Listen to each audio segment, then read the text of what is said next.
Hi, this is Nanette Hosenfeld with the Great Basin Fire Potential Briefing for Tuesday, August 22nd, 2017. Looking at fire potential impacts over the next few days, today we are looking at the potential for showers and thunderstorms across much of Nevada, Utah, and the Arizona Strip. Those could make their way into far southern Idaho as well. Along the northern fringe of these storms, there is a potential for the mix of wet and dry thunderstorms. Then as we move into Wednesday, that moisture will shift northward into the northern half of the Great Basin, and the main concern is across central Idaho and south central Idaho. Now, the potential for some dry and a mix of wet and dry thunderstorms. As accompanying these storms, we will also see some gusty outflow winds. As we move into Thursday, the threat transitions to the potential for some gusty winds. Winds will be in the 15 to 30 mile an hour range across many of the areas that we are expecting to see thunderstorms on Wednesday. Over the past 24 hours, the precipitation has been focused across the southern two-thirds of the Great Basin where moisture is in place. There were some stronger storms yesterday with some impressive rainfall totals across southern Utah. Not too much lightning associated with these storms, as you can see from that lightning map on the right. Initial activity was light yesterday with 18 new fires, and there are some larger ongoing fires across the Great Basin. Over the past 14 days, precipitation has been below normal across the majority of the Great Basin. If we look past 30 days, you can see the monsoonal moisture across the south that put much of the southern areas at or above normal, but really the past 2 weeks have dried out quite a bit, particularly across the south. ERCs are highest across the northern portions of the Great Basin. You can see the point map on the left shows much of those areas in the reds and the oranges. And it's kind of interesting to look how that averages out as far as PSA. The map on the right shows that broken down by predictive service area. And you can see that those central Idaho zones really are looking at the highest ERCs in the Great Basin. And looking at those in a little more detail, you can see in GB1 how those ERCs have recovered quite quickly from the cooler weather that we saw about a week ago. And looking at GB5, those ERCs are rebounding there as well. Live fuel moistures are on the decline across much of the Great Basin. The top two graphs on the right show the 1,000-hour fuel moisture. These are in areas that we're expecting to see a mix of wet and dry lightning over the next 2 days.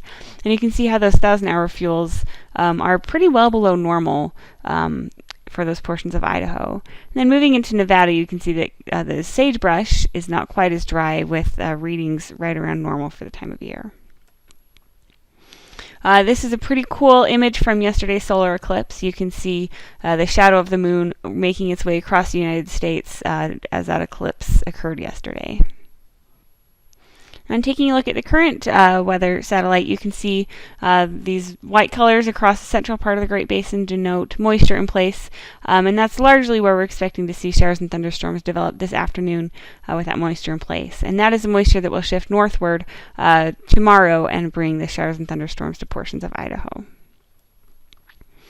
So looking in a little more detail at the general weather pattern, again, you can see little green specks on the map here show that moisture that's in place across the Great Basin. We're under a larger high-pressure ridge.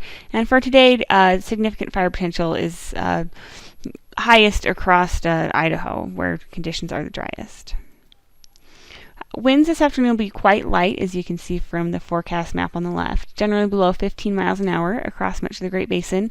And looking at this map on the right, you can see where showers and thunderstorms are expected across the Great Basin.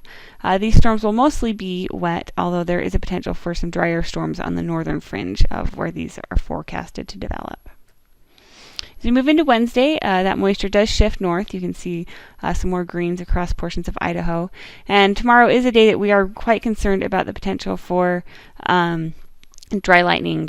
These are areas that are highlighted on the map here on the right are areas that have the highest ERCs with the driest fuels, and so there is concern for the impact that storms will have there. Looking in a little more detail at the weather for Wednesday, again, this map on the right shows highlighted in green where those storms are expected to develop. You can see much of the northern half of the Great Basin will see storms develop tomorrow afternoon, but again, the main concern is across those portions of Idaho and northeastern Nevada where the fuels are driest, and it looks like the storms have the potential to have some dry lightning mixed in. The wind gust forecast is here on the left, and you can see, for the most part, pretty light winds again across the Great Basin on Wednesday. Then on Thursday, the concern shifts to wind. As a cold front makes its way through the area, we will see some gusty winds on Thursday, and we are highlighting much of Idaho with a concern with those gusty winds on Thursday following the lightning on Wednesday. Wind speeds will generally be in the 15 to 25, 30 mile an hour range, with the strongest winds across southeastern Idaho on Thursday. There will be some lingering moisture on Thursday, and so there is a potential for some showers and thunderstorms to continue across the higher elevations of Idaho on Thursday. So looking at precipitation over the next 3 days, most of the precipitation will occur across the northern part of the Great Basin, though some precipitation is expected along the higher terrain of central and southern Utah over the next 3 days. As we move into Friday, moisture remains in place, though it's As we move into Friday, the moisture will continue to make its way out of the area. We could see some residual showers and thunderstorms across the northeastern portions of the Great Basin on Friday, though coverage is expected to be quite limited. As we move into Saturday, you can see some of that drier air making its way into the western part of the Great Basin. Winds will be quite light, temperatures near normal on Saturday, and so we're not looking at really any significant fire potential impacts on Saturday. As we move into Sunday, that drier air continues to make its way into the Great Basin, and so you can see in the map on the right, we are expecting fields to continue to dry into Sunday, and that trend continues into Monday with dry air in place across much of the Great Basin. Over the next 7 days, precipitation will be focused across the northern part of the Great Basin, with the majority of that falling in the first 3 days of the period. Finally, in the 8 to 14 day period, the Climate Prediction Center is calling for hot conditions, above normal conditions across the entire Great Basin, with below normal precipitation across the northern part of our area. So that's it. If you have any questions, please feel free to contact us. Our information is on the screen, and you can also find us on Twitter. Thanks.